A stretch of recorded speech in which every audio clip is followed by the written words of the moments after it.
the outset, I would like to thank IDA Kerala chapter for this invite. And yeah, today's topic is slightly confusing as well, complicated also. So familiarizing new RDA table and implementing food exchanges to practice. Actually, it has two different specialized topics. That is, familiarizing with RDA is a totally different subject, and implementing food exchange list into the practice are again a totally different subject. I erred over here in mixing the things, and yes, of course, I agree.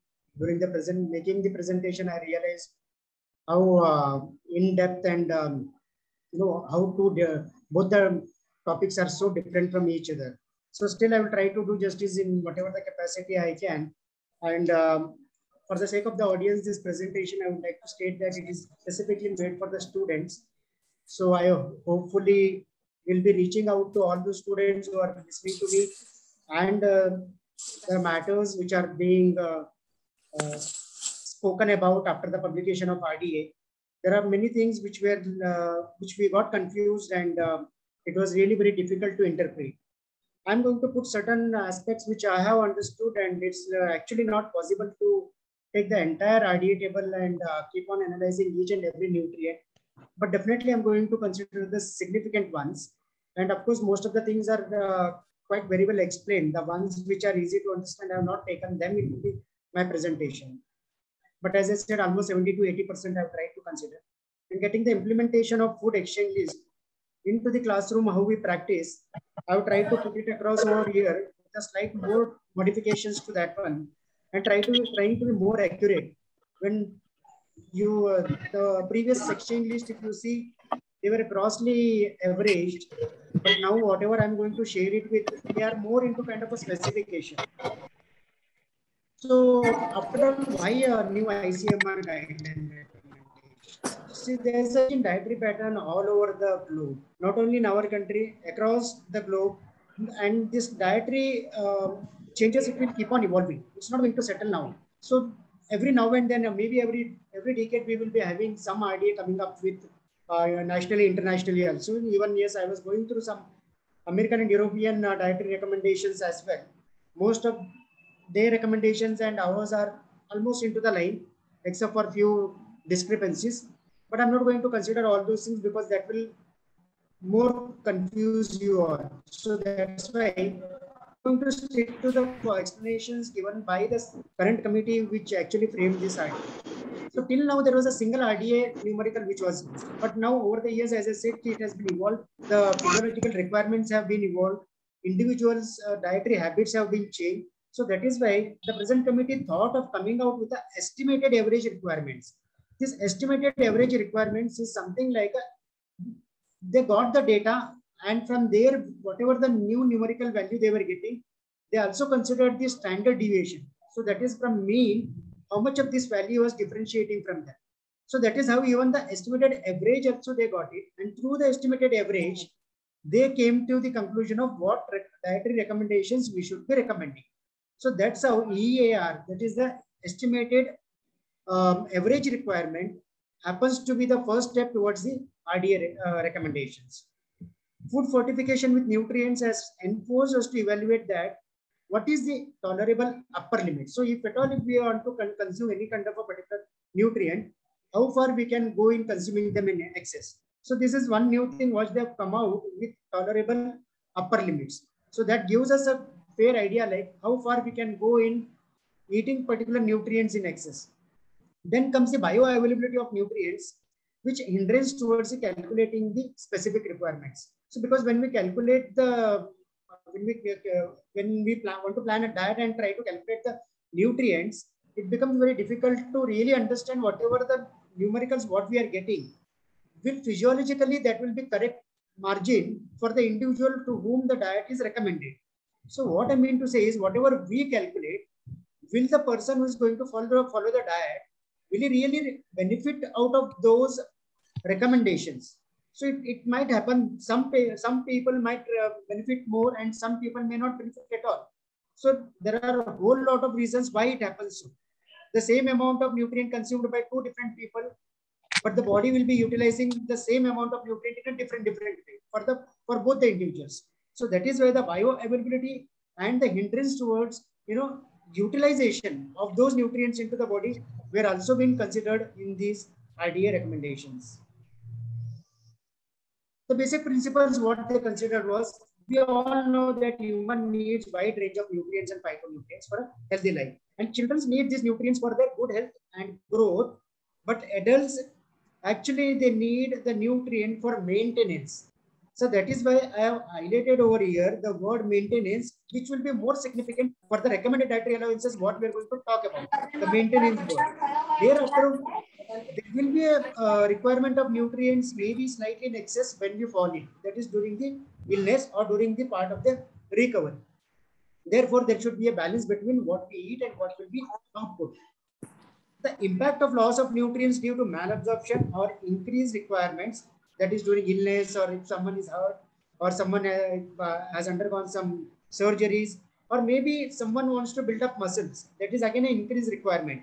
Someone is visiting a gym and they would like to increase their muscle mass, and they need more proteins over there.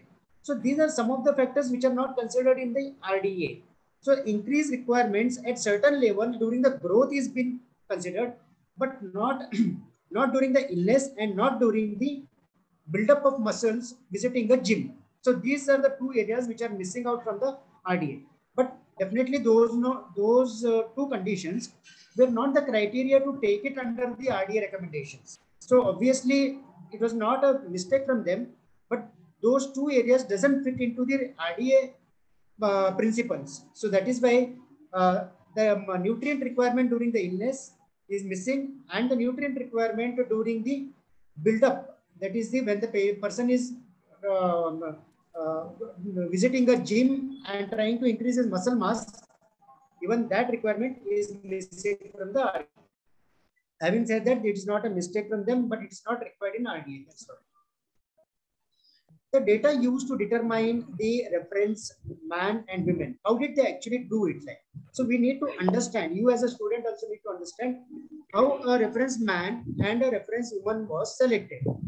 The earlier expert committee who recommended the RDA 2010, what they did was they used the data generated during the year 1989, a long way back, 1989, almost 40 years back. So 35 years back, I would say. So that time what data was generated regarding the population height and weight, they used this data, and this data happened to be only a segment of Indian population, and this data was not actually representing the pan India.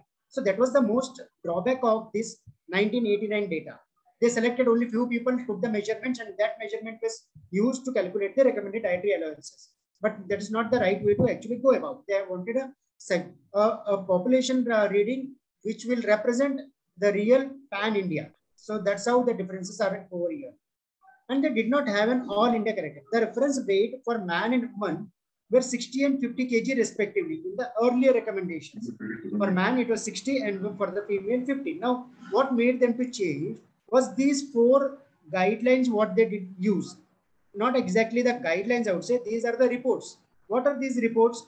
The National Family Health Survey, the National Nutrition Monitoring Bureau, World Health Organization 2006 and 7 report, and then the Indian Academy of Pediatrics for the Children Guidelines. So these are the four reports were considered to come out with the reference man and a reference woman and even the reference children. So how this selection was done? So out of the population, they selected the people who fall under the age group of 19 to 39 years. The earlier committee, what they did was they used 18 to 29 years. So why that was wrong, and why these people are saying that we are right in a way, it's not a wrong or right. That time, whatever the data was available, they went ahead with that. Why did they correct from 18 to 29 to 19 to 39 was from 18 years also till 19 years, there will be some precipitate growth in the body. So this was the factor why they declined to consider the age of 18 years, and they bypassed that 18 years and they started to collect the people beginning with 19 years until 39 years. So this is what this was what considered into the change considered in the present committee. So from 19 to 39 years of the age population, what they selected, out of them again further selected who fell into the BMI category of 18.5 to 22.9.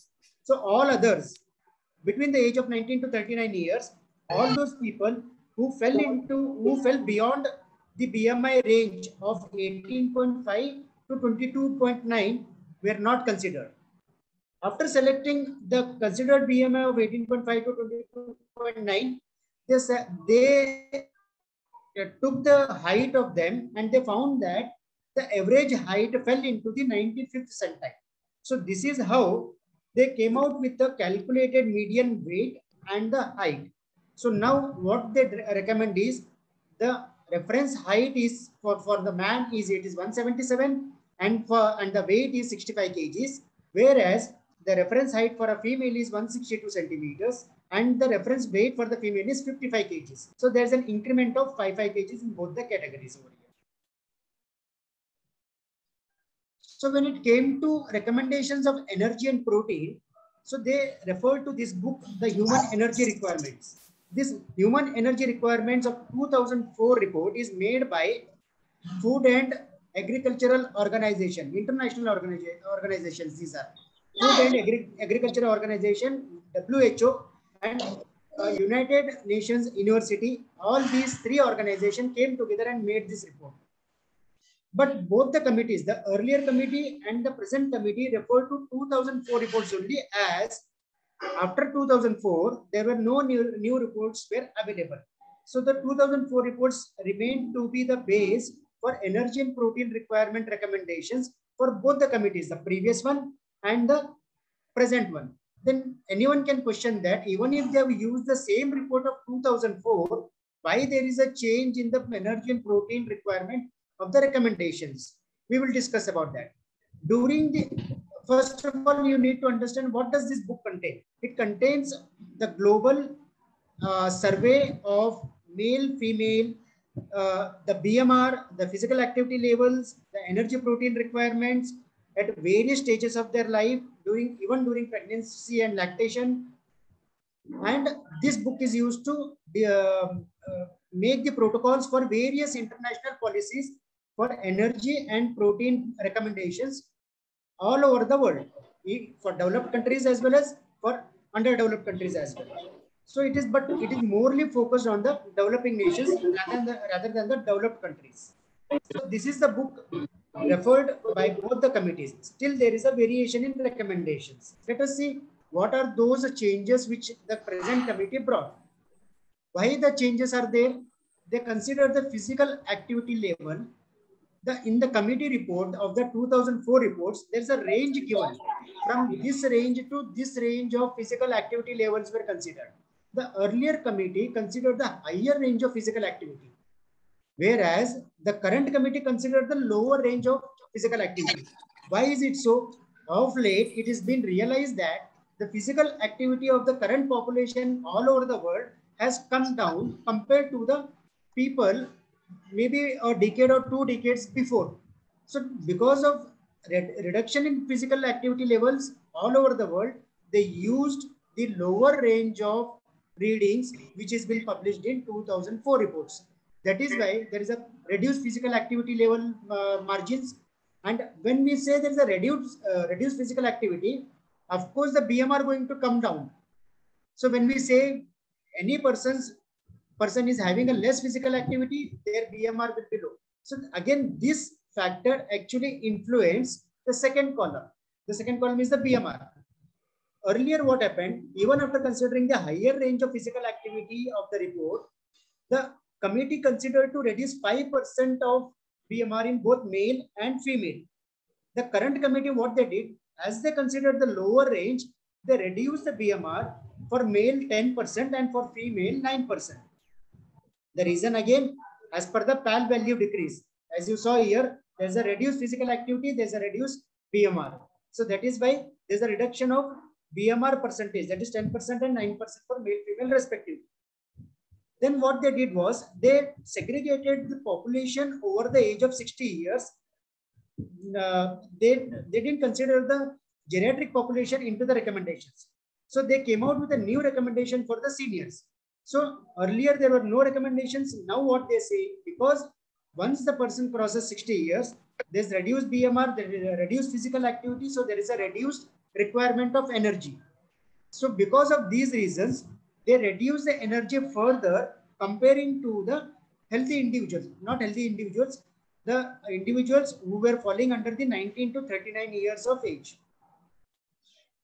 Then the pregnant ladies, they didn't change the calorific requirement from from addition of 350 calories during the pregnancy and during the lactation, that is plus 600 and plus 520 depending upon the first 6 and the next 6 months. They retain the same because there is no new data available regarding the pregnant and lactation females in India. So that is where they thought of retaining what the earlier committee had recommended. So no changes in this one.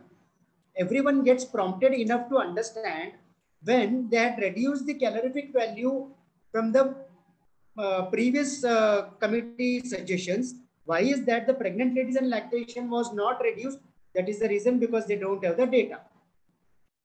When it comes to the infants and children's, the earlier committee and the present committee, as I said, they both use the same data. But here, the new committee, the WHO child growth standard data were added to the committee reports of the 2004. So they considered two reports over here. The 2004 reports, and there was a special report which had come for the developing nations from the WHO, and which recommended an increase of 1 kilocalorie per kg per day for 0 to 6 months of the toddler. But the rest of the recommendation, they didn't change anything. Again, there was no data available. This is a more controversial kind of a thing. What we felt when we saw the recommendations of the protein being reduced. For a man, it is 54 grams, and woman, it is 46 grams. So it was something like many of us actually didn't realize why this protein recommendation has been reduced. So the explanation given by the committee is like, the 2-3 slides are very dense. I hope you will cope up with that one, because the content is very important. As I said, it's more of a confusing kind of explanation. So I will try to go slightly slower so that you can really understand. A median obligatory nitrogen loss, which happens through the urine, sweat, and feces output from our body, is calculated to be 48 milligram per kg. That is the survey which was published by the WHO 2007 report. This figure, we all actually on an average lose around 48 milligram per kg per day. How much it comes to for a 60 kg man? It comes to around 2.5 gram of protein, and for a 65 kgs approximately it will be 3 gram per kg. It means we all daily lose around something around 2.5 to 3 grams of protein from our body, whether you eat food or whether you don't eat food. Why? Because there are things which we discard from our body, that is urine, sweat, and feces. So these are the things which will carry some protein through that. So that is why the loss is there. So this 48 milligram per kg figure was utilized to calculate the actual requirement and the safe requirement. So the actual requirement they calculated was 0.66 gram per kg per day, and 0.83 was considered to be the safety of the protein consumption. So this is where everyone gets confused. So what you need to understand is, as we lose around 2.5 to 3 grams of protein every day, so then what is the actual requirement for me to consume? I will come to this point after reading the following lines over here. Considering the high quality protein sources, the present committee has removed the PDCAs applied on safe intakes for all age groups. The earlier committee used the PDCAs value to determine the protein quality. I'm quite sure you all are aware of PDCAs values. So even we studied the PDCAs, and even now also you may be studying the PDCAs value itself. But now the new recommendation, the PDCAs has been discarded by the committee, not only by our committee, all over the globe, the PDCAs value is not being followed.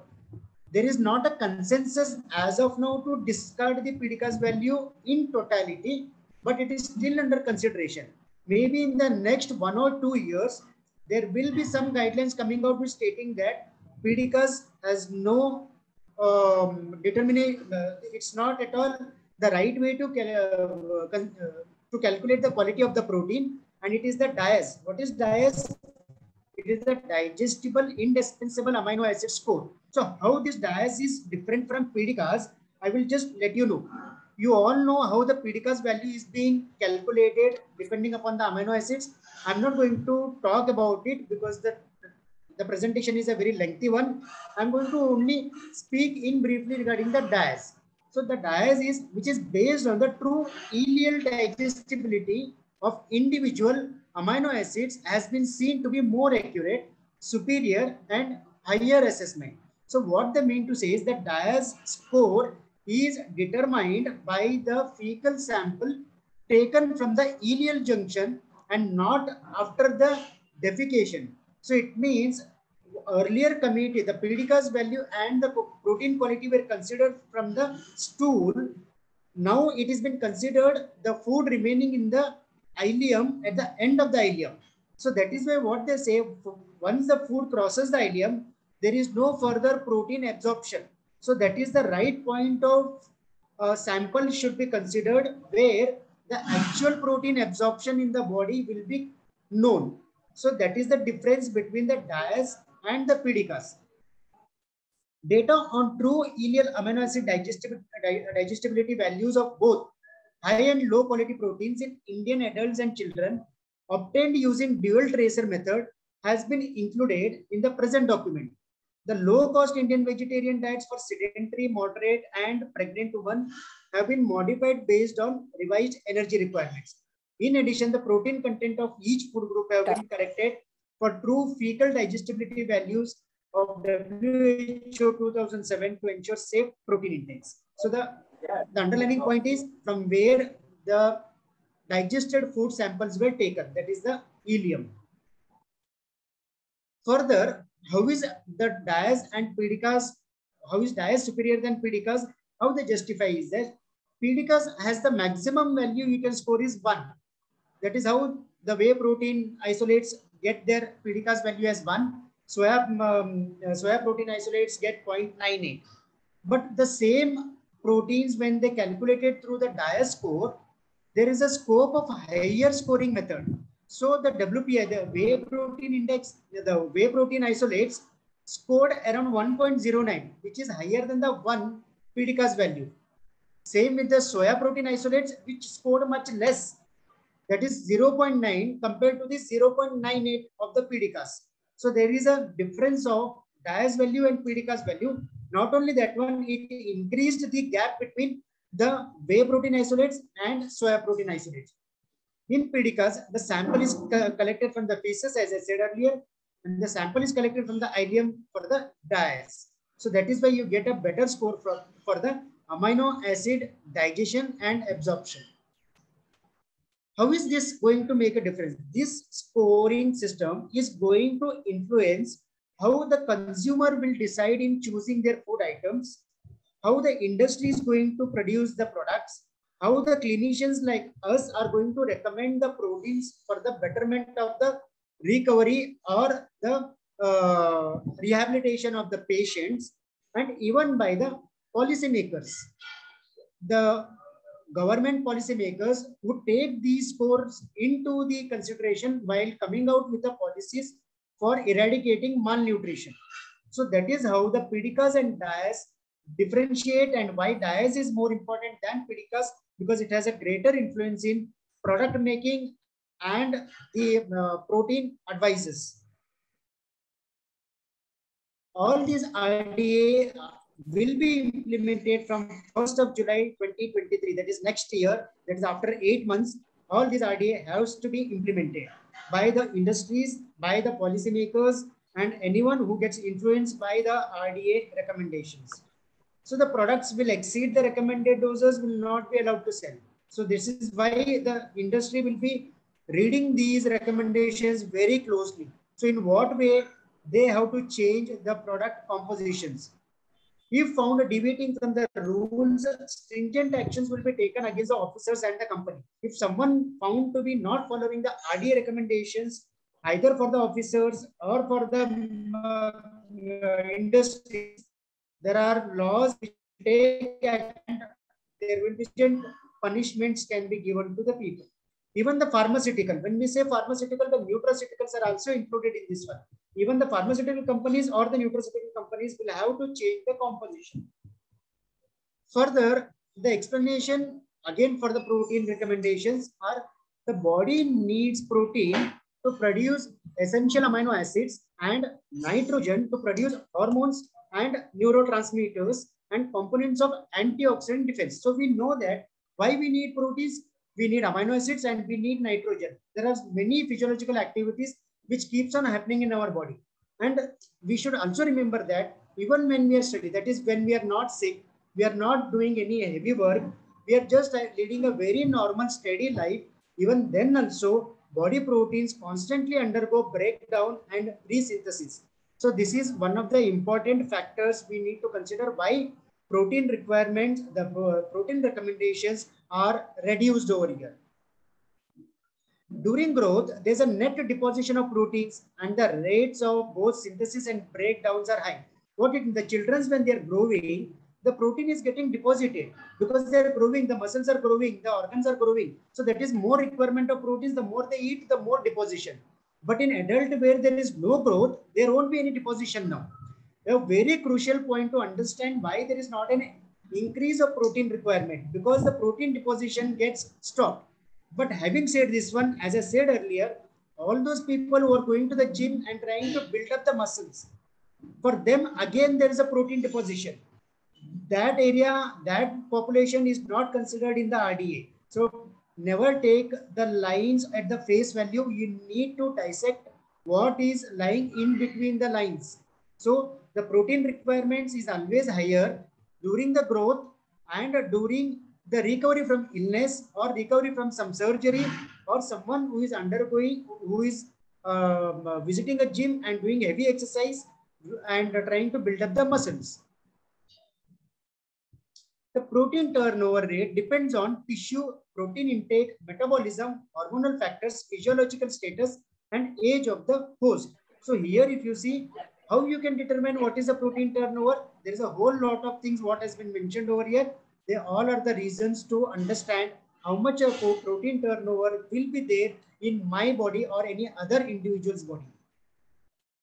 The amino acids released by breakdown are reused for protein synthesis. So here you need to understand, when the body is breaking down those proteins, so what happens to those proteins when it is breaking down? It is going to be reutilized. It is not going waste. So it means there is already an indigenous supply of proteins. So all students remember this one crucial factor why the numbers have been reduced. Whenever the body proteins are broken down, everything doesn't go waste. Most of those broken proteins, that is amino acids, will be reutilized for many purposes. But unfortunately, as this process of reutilization is not completely efficient, so that is why there will be some loss of amino acids, which I said 48 mg per day person loses, 48 mg per kg per day. So which happens to be around 2.5 to 3 gram per 3 gram of protein per day. So this is the statement which would justify the loss over there.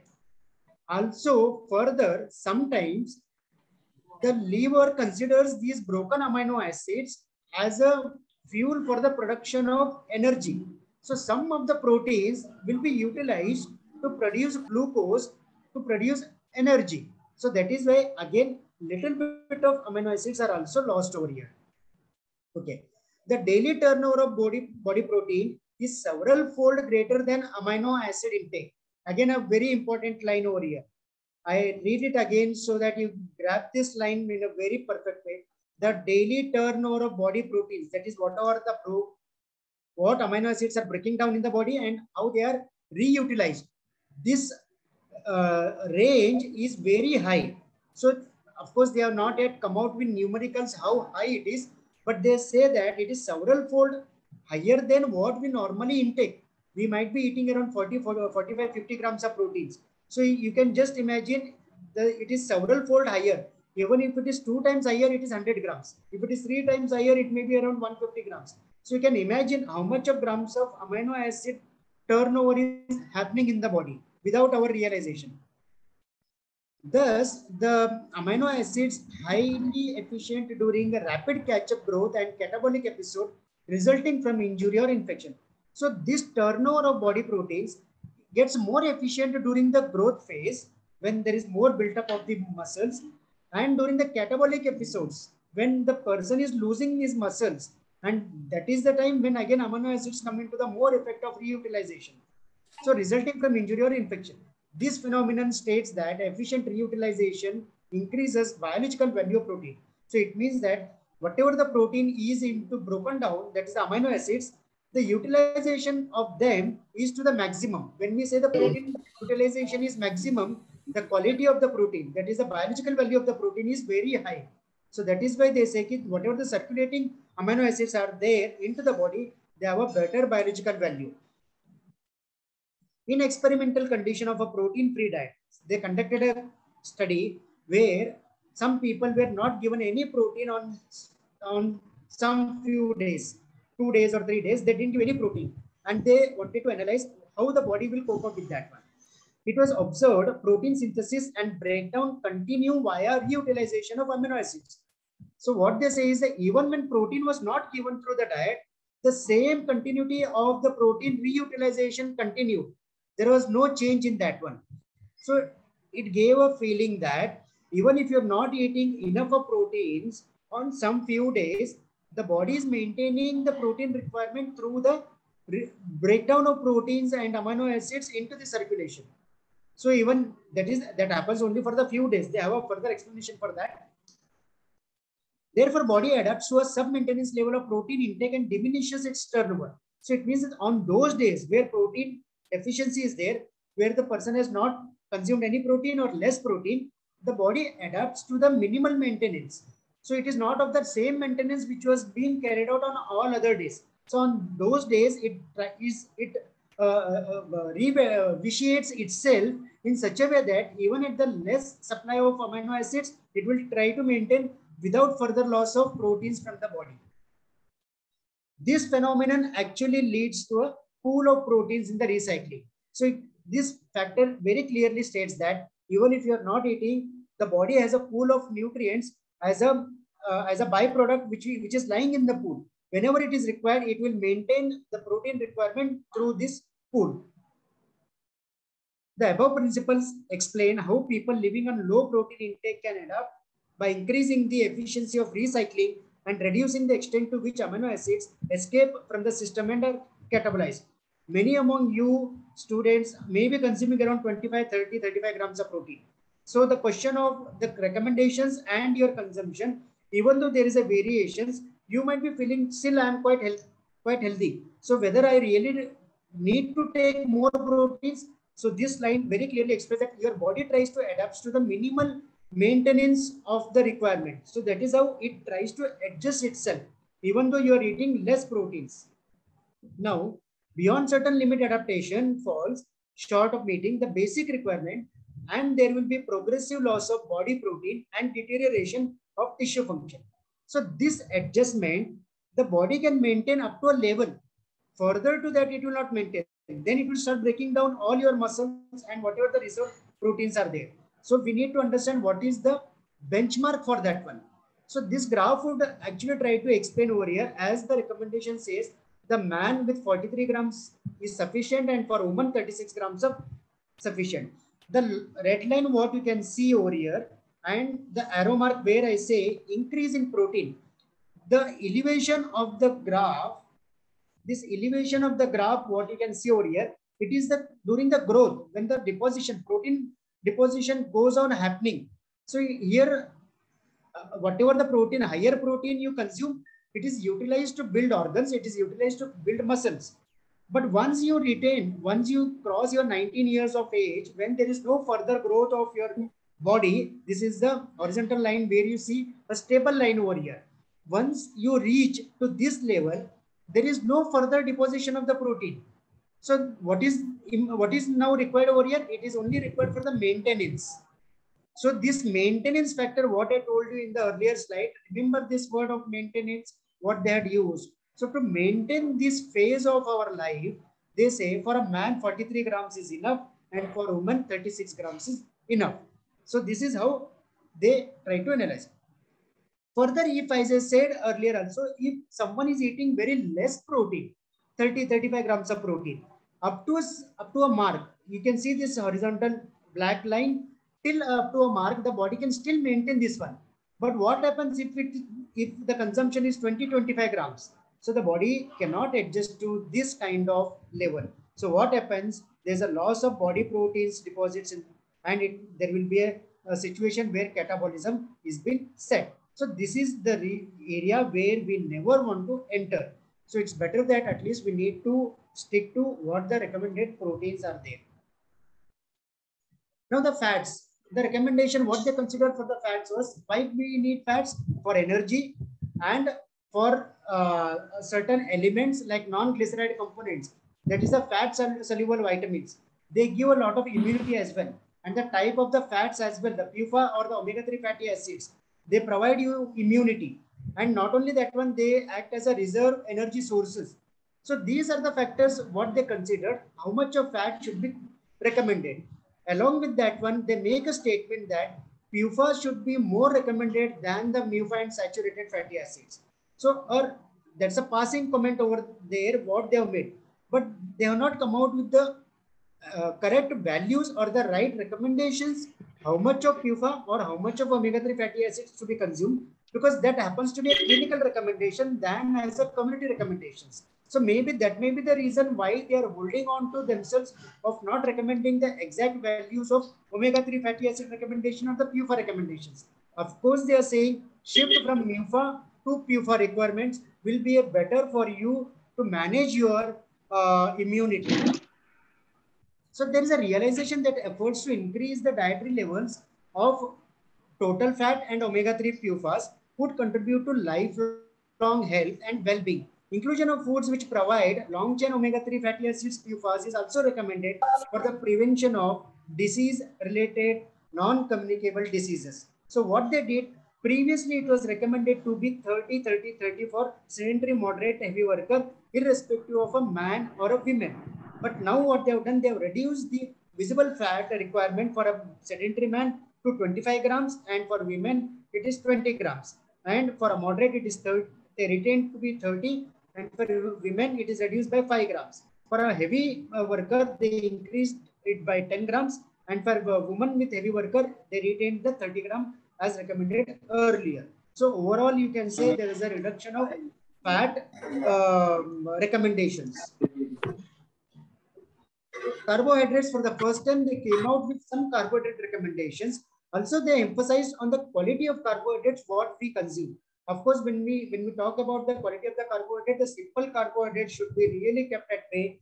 You should try to consume as less as possible the simple carbohydrates. The complex carbohydrates are the most important thing which needs to be increased in the diet. But there are no numerical representations of the quality of carbohydrate recommendations. But they say that what the estimated average recommendations for the carbohydrate has been set is that is 100 gram per day for the ages 1 year and above, and with the recommended dietary allowance of 130 grams per day, assuming the coefficient variance of 15% based on variation in brain glucose utilization. What they mean to say is this is the minimum carbohydrate a body will require for the brain functioning. As you all know, brain's fuel is nothing but glucose. Of course, the ketones are there, but we'll not get to talk about the ketones.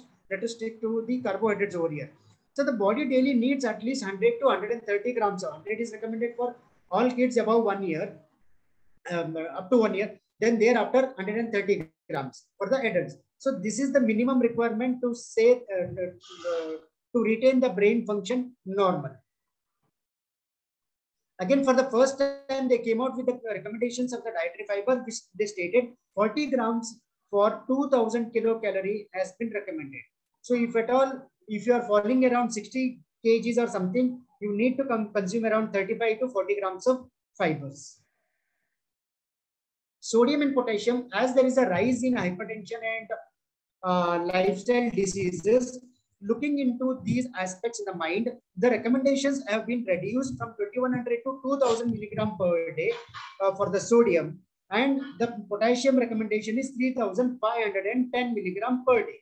So the main idea behind this one was the increase in hypertension incidents and also the lifestyle diseases, which might contribute to the increase in numbers. So that is why they thought of reducing it to 2000 milligram. So how much is 2000 milligram per day? Sodium would comprise of just the 5 grams of salt. So you can remember what is the recommendation of salt now? 5 grams per day. The desirable sodium potassium ratio in millimole from the diet was fixed at 1:1. Determining the, one second, I'll remove this bar over here. Determining the, for iron recommendation, they try to determine the percent absorption. How much of iron is absorbed in the body. So why they differed over here again? The earlier committee used the dietary absorption percentage to 3% for men, 5% for women, and 8% for pregnant women. A 3-tier recommendation was they considered. But the present committee used only 2. What are those 2? They consider only 5% of absorption in men and 8% absorption in women. So that is why the recommendation were changed from the earlier iron figures. So also this recommendation got influenced by the FAO and WHO guidelines for the developing countries for iron recommendations. So they recommended a higher range of iron in the diet. The daily physiological requirement of iron was calculated by summing up iron losses in the body, and they adjusted this to the iron bioavailability and obtained the estimated average requirement. And this was used to calculate the RDA requirement. So this is the reason why then they also came out with a different numbers for the this thing. For 8% absorption for men, women, and adolescents, and 6% for the children. So there is a different of numbers over here as well because of these 2-3 reasons. One was the 3-tier absorption method, what it was used. The second was the FAO and WHO recommendations for the developing countries, which actually changed the numbers over here. So that is why you see a different idea. So all those micronutrients, you can see there is an increase of micronutrients. Some of them I'll try to explain in the coming few slides. The calcium increased from 600 to 1000, and for women again the same, it is 600 to 1000. Iron increased from 17 to 19 for men, and for women from 21 to 29. A huge increase of IDA recommendation for the irons over here for the pregnant and lactating mothers. Zinc from 12 to it increased to 17 for men and 10 to 13.2 for women and lactating mothers, pregnant and lactating mothers. Vitamin C over here doubled to 80. Why is it so? They want to emphasize the iron absorption. That is the reason why the vitamin C recommendation from 40 milligram, it increased to 80 milligram. For females, it is 40 was increased to 65. Vitamin D, it is being very well recognized as an immune booster now. So this is the reason why they thought of increasing from 400 to 600. Not only that one, most of the population were found to be deficient in vitamin D. So these are the 2 factors which influence them to increase from 400 international unit to 600 international unit for both men and women. Vitamin A is increased to 600 to 1000 for men and 600 to 840 micrograms. Sodium, as I said earlier, 2100 to it reduced to 2000, and for women from 1900 it increased to 2000. So for men and women, the sodium recommendation is equal 2000. For zinc calculation, they used the losses happening in the zinc into the body and the additional requirements due to the buildup of the immunity, and it required for the growth during lactation, pregnancy, and childhood growth. The absolute requirements were then adjusted for bioavailability to derive estimated average recommendations, and from that EAR they calculated the RDA. and now they set it to 17 and 13 milligram per day respectively for man and woman. Folate, a very important nutrient which goes unnoticed most of the time for the entire population and even for the practitioners. So how important is folate? We will see in these three slides over here. The present committee revised the requirement of folate based on recent Indian data of dietary intakes. The plasma folate and homocysteine levels to calculate ER. So here the homocysteine levels actually influence the folate requirements. So why is it so? That we'll see in the next slide. The requirement to maintain normal plasma folate levels is more than 10 nanomole per liter was considered, and RDA was calculated as 300 microgram for adult men and 220 microgram for adult women. Additional requirements of 300 microgram per day and 100 microgram per day were added respectively during pregnancy and lactation for meeting the factorial extra needs.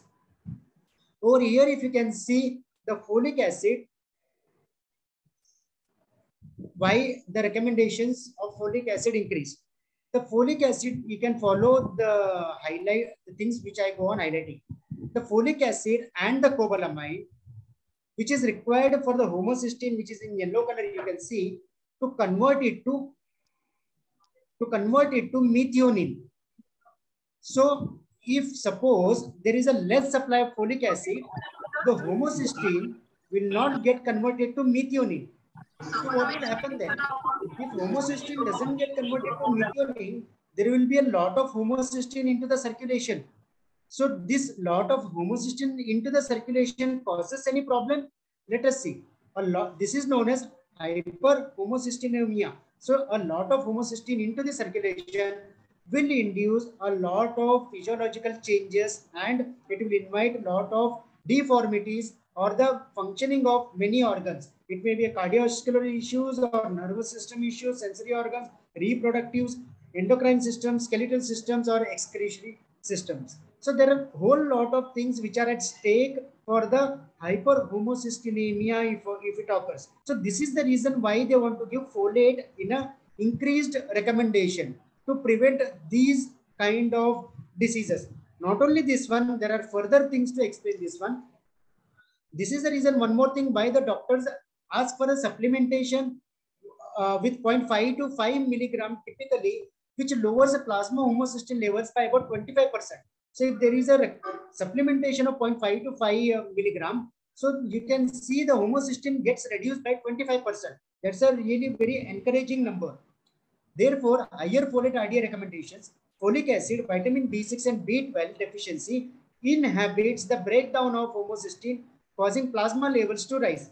So it means that what I showed you in the earlier slide, that is why you need to have a greater amount of folate in your diet. If not, there is a supplementation which has been recommended. Further, the folate is required very importantly during the pregnancy. If the folate deficiency is there during the pregnancy, the chances of deformities in the newly born child, what you can see on the slides, can occur. And these are known as spina bifida, anencephaly, cleft palate. This is a cleft palate. This is the spina bifida. So these are the things where you can see a lot of changes being occurring because of the folate deficiencies. Very recently, just on 21st September, few days back, the United Kingdom recommended that the flour should be actually being fortified with the folic acid. So a lesson to take from here, maybe in the coming few years, Indian government also can come out with some recommendations for the folic acid fortification of some food items. B12 for pregnant women, since studies have shown that the human fetus accumulates around 0.1 microgram per day and is required for maintaining adequate fetal growth, an additional estimated average recommendation of 0.2 microgram B12 is suggested, and it is adjusted for 50% absorption. Assuming that 50% absorption will be done, so that is why this recommendation they have come out with. With regards to lactating women, B12 requirement was arrived by considering the B12 content of milk and output in first 6 months, which is around 0.4 microgram.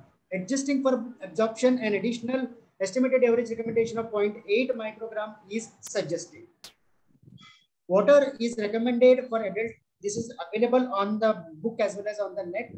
I really would like to skip on this one because this is just the recommendations of those figures. So there is no further explanation. You people can just go through this slide afterwards. If you want, I'll share the slides. You can go through the things.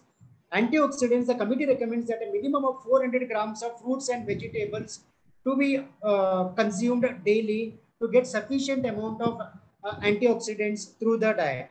All those antioxidants, including beta carotene, vitamin C, and even the non-nutrients like polyphenols and flavonoids, which have a lot of protective effects on chronic diseases, should be widely accepted and be put into the practice. So how much it is? 400 grams of fruits and vegetables.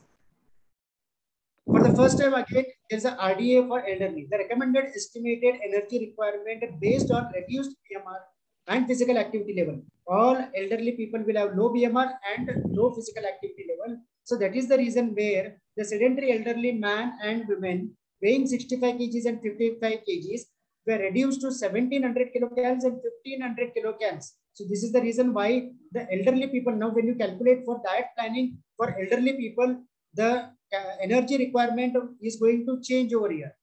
Vitamin D and calcium were increased and all other nutrients were retained as per the adult recommendation. That is very, very well we know the body loses calcium and vitamin D is required for many other physiological activities and for immunity and for even bone health as well. So vitamin D and calcium requirements are increased over here. Somehow they are silent on protein at this stage of elderly people. When calories are reduced because they lose muscle mass, actually the protein requirement should go higher. So whatever the protein requirements has been mentioned for the elderly people, when they reduce the calories, they should have increased at least 5 grams of protein. This is my personal opinion, because they start losing their muscle mass. To retain that muscle mass, they need to consume more proteins and less calories. The European Society of Parental Internutrition does recommend in this, considering these factors. Now the food exchange list. So we just completed the RDA. I will try to slightly go faster over here because most of the things might have been done in your classrooms as well. So let us see what is the food exchange list. It is just a kind of a tool which helps you to calculate the calorific values of any food items very easily, faster, and it makes you to remember these values throughout your life. So that is why you need a food exchange list. So it is just a summary of the entire recommendations, what you see in IFCAT book. So all those numericals you cannot remember. So that is why you need to have a food exchange list, which will be very handy when you start planning the diet or when you start practicing on your the nutrition. The steps to come out with to design exchange list is the first thing. What you need to is to convert the kilojoules into kilocalories, because IFCAT book has given the energy in kilojoules, but we are used to calculate in kilocalories. So you need to convert the kilojoules to kilocalories. Then reduce the digits to the nearest round figure. You don't have to really have 0.001 something like that. You need to reduce maybe 1 or 2 digits. That's the maximum what you can do. This is separate food groups to and you need to separate all cereals, pulses, milk and milk products, meat, fish, chicken, fruits and vegetables, so that you will have a better idea to really calculate all these food groups in a quick time frame. Or food items whose values are exorbitantly high or low, exclude them and put them as a separate entity. There will be in cereals, say for in pulses. So if you see, all those pulses may have a similar kind of calories and proteins, but if you see the soya bean, it is exorbitantly different. It has a different calorific values compared to all other pulses. So there will be some odd item among those food groups. So separate those exorbitantly different values with the similar amount of calorific values, which I will show in the workouts what I have done. Organize food items to either 100 kilocalories per portion or 100 grams of remote.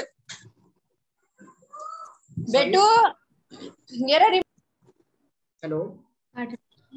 Organize food items to either 100 kilocalories per portion or use 100 grams of edible portion to calculate the nutrients, because all food items cannot be calculated for 100 kilocalories.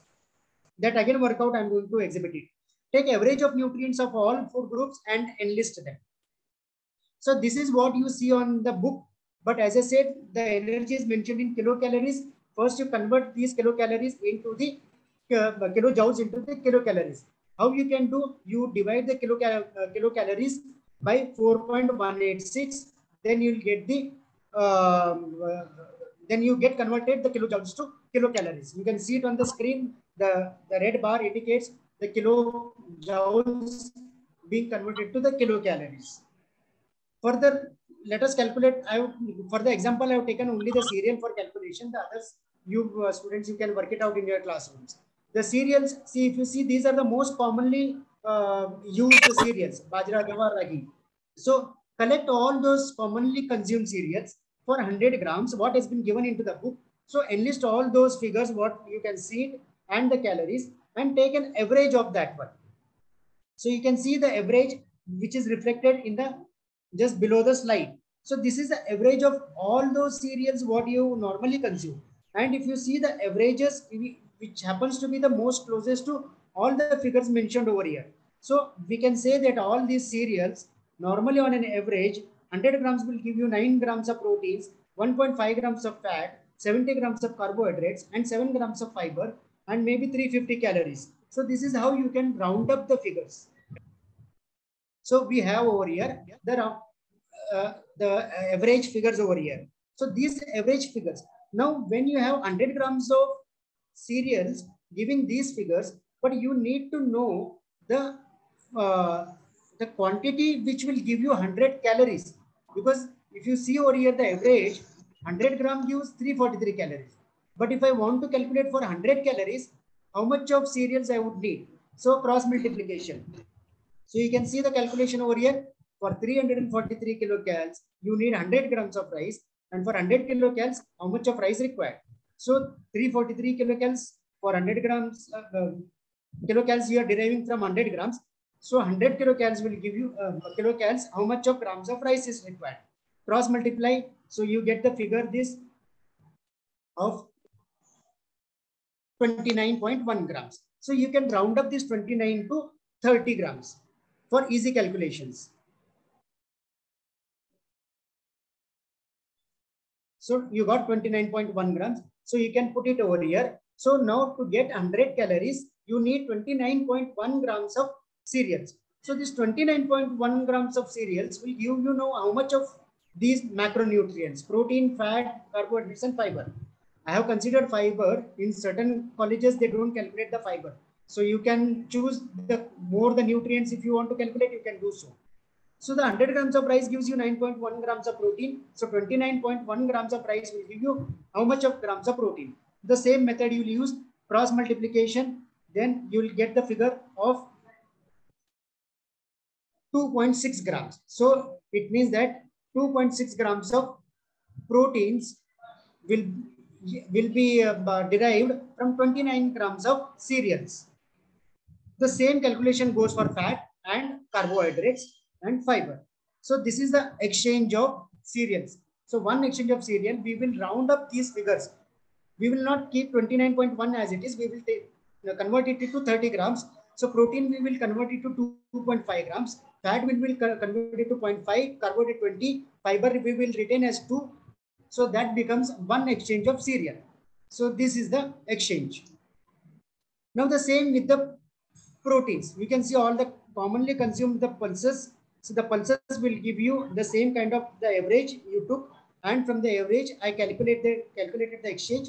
The exchange comes to 32 grams, will give you 7.1 grams of protein, 0.6 fat, 16 grams of carbs, 5.2 fiber, and 100 calories. So when I convert it to one exchange, the figures are. But yes, before that, as I said, there will be some odd food item in each groups are there which have exorbitantly different values than the exchange. So over here, if you see how different from the average value, here the pulses average is 22 grams of protein. If it is giving, soybean is giving 38, almost near about 80 to 90% increase over here. So that is why I didn't include soybean into the pulses. So almost every food group has one item like this, which will give you exorbitantly different values. So all those food items, I have kept it separate.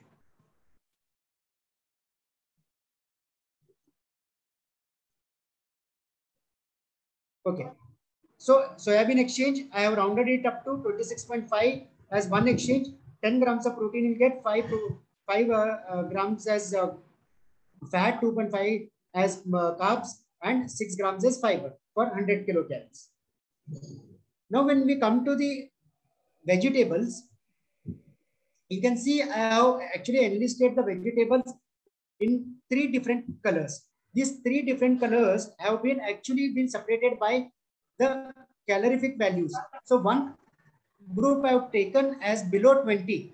You can always say ki what is the difference between 19 and 20. If you would like to, you can separate it because 19 and 20 can also come together.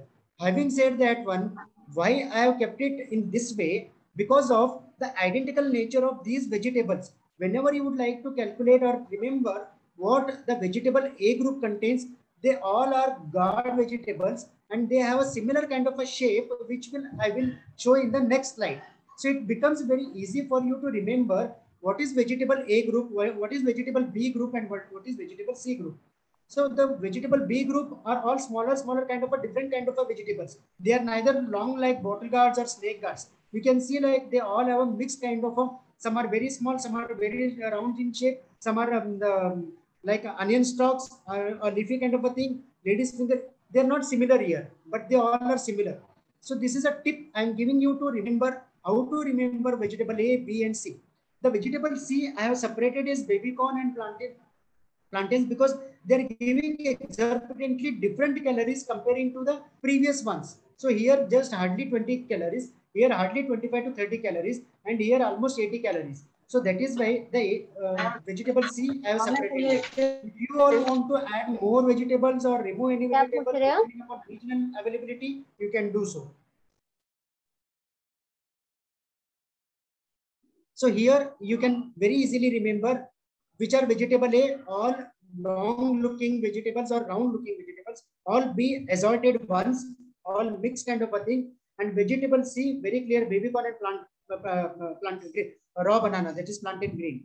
And as I said, every food group has one food item which is exorbitantly different from the others. So here you can see the fresh peas, the green peas. What you can see, 100 gram gives very high proteins over here compared to the other vegetables, and that is why I have actually kept peas different. So we have actually 4 vegetables here, A, B, C, and then we have fresh peas as the 4th one. Of course, we have green leafy vegetables. I will speak about that. As I said, what are vegetable A? You can remember these are the vegetable A. They all are long and they all are round shape. So it's very easy. Whenever you want to plan any diet, you can immediately remember vegetable A, which are they? Vegetable B, all are assorted. Vegetable C, the raw banana and the plant, baby corn. And the green peas is the 4th one. So it's very easy now you to remember all calorific values and the other macronutrients. When it comes to the green leafy vegetables, the cabbage is again a very odd one which has least amount of calorific values among, because it doesn't has calcium, it doesn't has iron comparing to the all other leafy vegetables. Of all the leafy vegetables, if something of a green vegetable which is not desired, that happens to be the cabbage, that is a green one. Now when you calculate all these green leafy vegetables, now we have got this average. Now again, as I said, there is one vegetable which will be having an exorbitant values, that is the drumstick leaves. You can see how different the drumstick values are from comparing to the average value of all green leafy vegetables. So if all green leafy vegetables 100, if you see 6.5 grams of protein comparing it to the 2.5 grams of all leafy vegetables. Not only that, one fiber also, if you see, it gives 8.2 comparing it to 3.5. Iron again, drumstick leaves 4.5, almost 50% more than the all green leafy vegetables, that is 3 grams. So that is why I have kept drumstick leaves separate from all other average. And so one more thing you can remember easily is the high fiber content is the A, B, C, D green leafy vegetables. A, B, C, D for fiber. A, amaranth leaves, B for batwa, C for colocasia, D for drumstick leaves. All these A, B, C, D green leafy vegetables are highest in fiber. See, you can see it over here. So all are above 4. So again, an easy tip to remember, all green leafy vegetables starting with ABCD are high in fiber. When it comes to the root and tubers, again I have divided into radish and carrot, different to all other root and tubers, because the average, if you see, 33 kilocalories, whereas the all other roots and tubers are giving almost 100 calories. So near to 90. This is almost 3 times the radish and carrot. So that is why I've kept radish and carrot separate from all other roots and tubers. So along with that, the other numbers are also differing over here.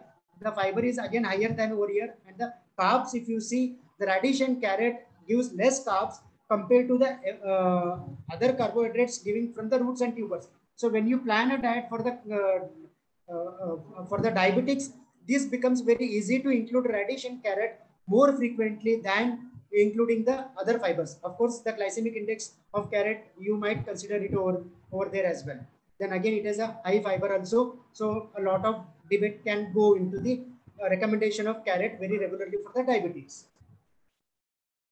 Now, when it comes to the fruits, so you can see there are some fruits which I have doubled it 200 grams, and all other fruits happen to be in the 100 grams. All those which are doubled are big in size. Watermelon, muskmelon, and papaya. All these fruits are really big in size. That is why the exchange of these big fruits are 200 grams and not 100 grams. So all the other fruits happen to be the 100 grams. So the average, you can see, if you are using the average, it will be 100 grams of fruits and 200 grams of big fruits will give you 1 gram of protein, 0.5 fat, 10 grams of carbs, and 3 grams of fiber, giving 50 kilocalories. So this is the exchange list. What you can see, A, B, C. The fruits have divided into fruits A, fruit B, and fruit C. When it comes to the dry fruits, again, there is one factor which has been segregated from the dry fruits. The sweet dry fruits have been segregated from the nuts, which produce oil. So here, apricot, dates, and raisins are considered. So this average, what you can see it on the screen, so it has been rounded up to, there's a mistake over here. Yeah. This you can round it to 3, but when you change it to the exchange, it becomes 30 grams of all these sweet dry fruits, giving 1 gram of protein, 0.1 grams of fat, that is nil, 21.5 grams of carbs, and 2 grams of fiber, giving you 100 calories. So sweet dry fruits, always remember the exchange is equal to the cereals and pulses, that is the 30 grams. Nuts and oil seeds, again over here, coconut is the odd man out over here. When it comes to the nuts and oil seeds, so I've kept coconut separate from all other oil producing seeds. And we can see the average over here, which has been converted to the exchange list, which happens to be the 17 grams now. There are some institutes who consider as 14 grams as per the different values, but the IFCT value will change the amount to 17 grams of exchange list for the nuts and oil seeds, giving you 3.5 grams of protein, 8.5 grams of fat, and 2.5 grams of carbs to give you 100 calories. Coconut, as I said, the odd man out over here in this group, will the exchange of one coconut is 25 grams, giving you only 1 gram of protein. So this is the reason why I didn't mix coconut with other nuts and seeds, because 3.5 grams of protein will make a lot of difference with 1 gram of protein. So that is the thing what it dominated. Not only that one exchange, if you can see, it's almost 70% of higher in coconut. So that is why the exchange of coconut and the all other oils and nut seeds are very much different. When it comes to the milk and milk products, keep milk, buffalo, cow, paneer, and koa as it is being given over there. So if you want, you cannot take an average over here, because every milk product has a very different value. So you cannot have a one exchange for milk and milk products. You need to keep separately the buffalo milk, cow milk, paneer, and koa. When it comes to the egg, people do take 85 grams as one portion of one exchange of egg to give 100 calories. But you cannot divide egg when you are buying or making, so that you can choose 85 grams. So normally what egg size you get is between 50 to 60 grams. One egg is normally weighing around. So that is why I took as a 50 grams over here, not as a 75 or 80 grams to get me 80 kilocalories. 100 kilocalories. So I took 50 grams as one exchange, giving you 7 grams of protein and 4.5 grams of fat. Some people do take 6.5 by increasing it, the amount over here and making it 100 kilocalories. I feel that is not the right way to go about, because you cannot eat 75 grams of egg unless until you how you can really every day weigh egg to 75 grams. But you know, a normal size of egg is always 50 to 60 grams. When it comes to the chicken, then you can see again there is a slightly different over here. The chicken breast and liver are less in fat, but all other parts of the chicken are identical. So that is why you can remember, while planning a chicken for someone who is having a higher weight, you can always recommend them to go for more of a chicken breast and liver pieces rather than go for a leg, thigh or wing.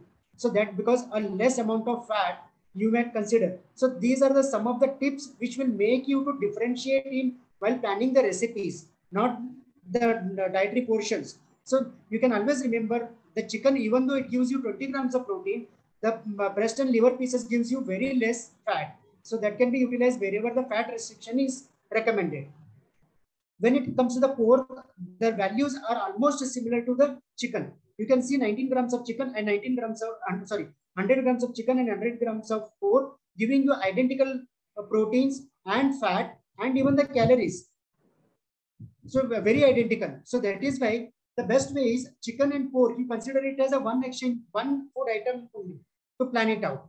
So chicken and pork, when you change it to the exchange list, one exchange. So 100 grams is one exchange, giving you 20 grams of protein, 10 grams of fat. So you can just briefly put it breast and liver giving 5 grams. So you are always remembering that breast and liver will give you less fat. So I can utilize in my diet plan very judiciously.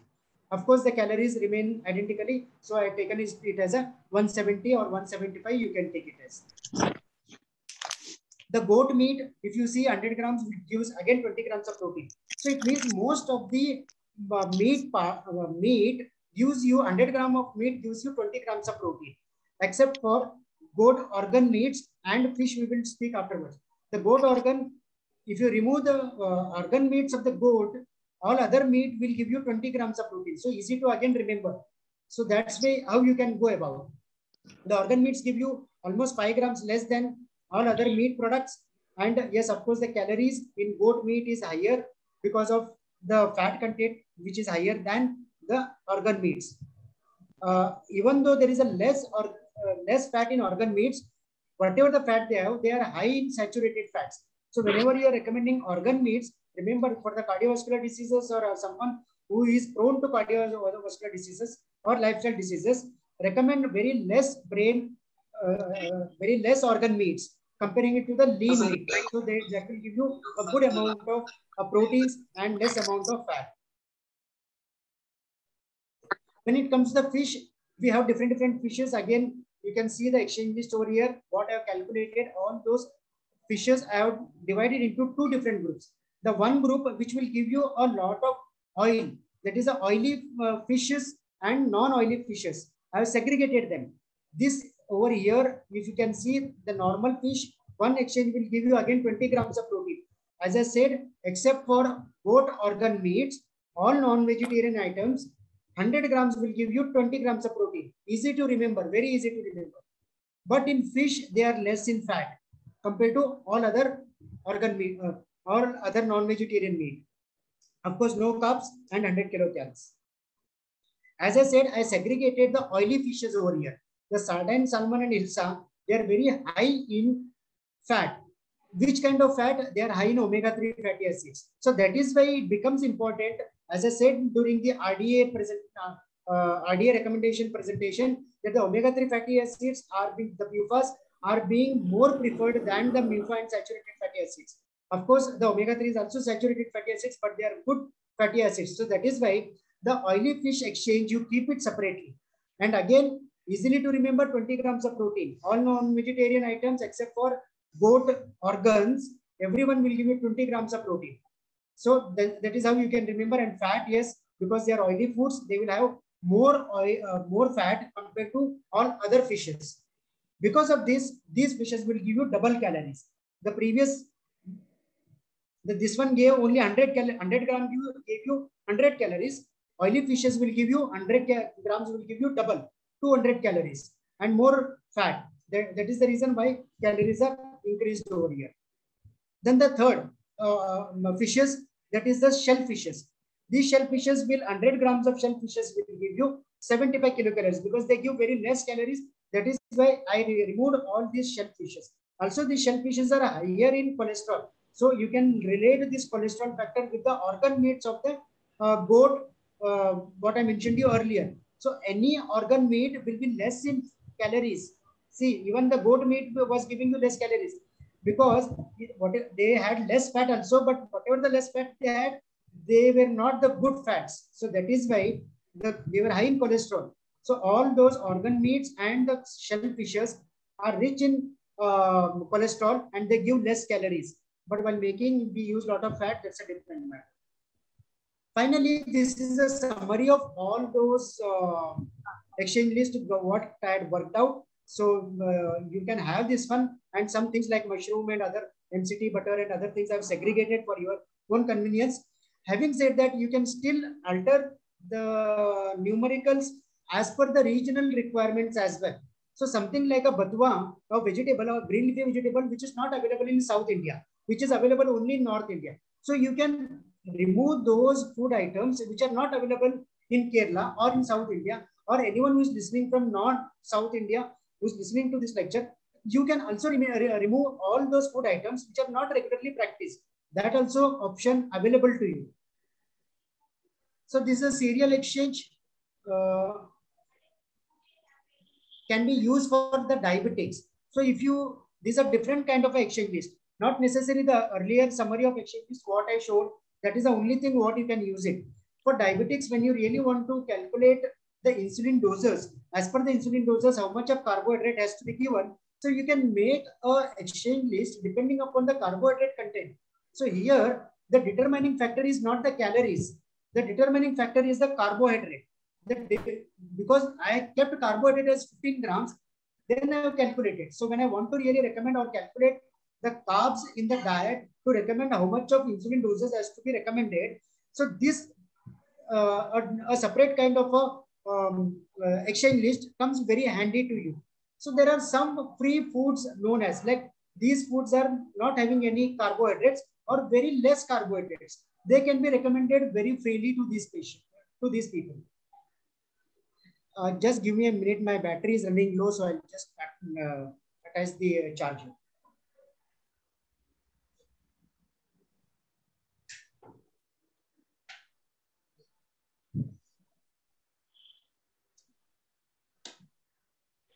Okay. So I almost finished now.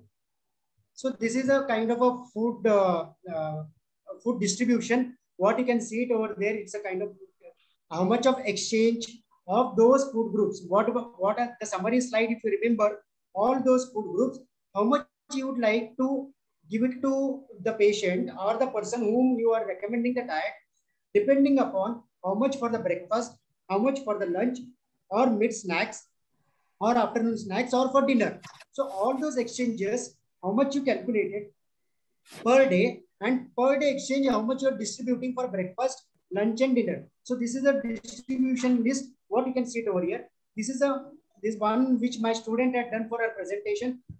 So this is how the cereals, what you saw, one exchange of 30 grams. So here 5.5 exchange is being considered. So this 5.5 exchange, how much of energy, protein, carbs it will give. So it is being calculated over here considering all the food groups.